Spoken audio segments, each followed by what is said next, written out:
आज तिलक है जी, तिलक फलदान देख लो। गली उली सजल है एकदम पूरा व्यवस्था से।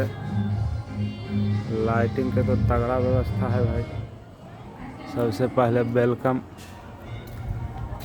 ओहो, कौन चीज लिखा रहे भाई? राहुल साउंड, वो साउंड वाला छोड़ते पर नाम तो वो देवे न कहते प्रचार। पीछे के नज़ारा भी आज गोतिया ही फलदान है जी। भोज हो गए भोर ही मैंने दिन के एगो भोज हल के।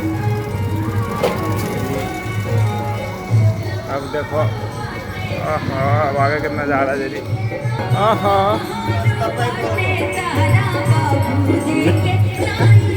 देखो जाए मारसा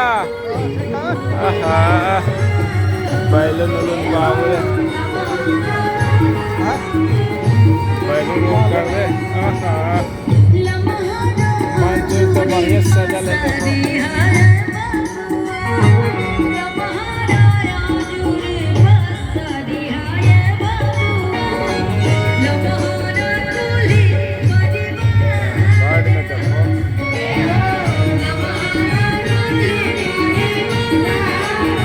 व्यवस्था तो ठीक है, कोई कमी नहीं है। कैसा लगलो तो हम कमेंट करो जरी।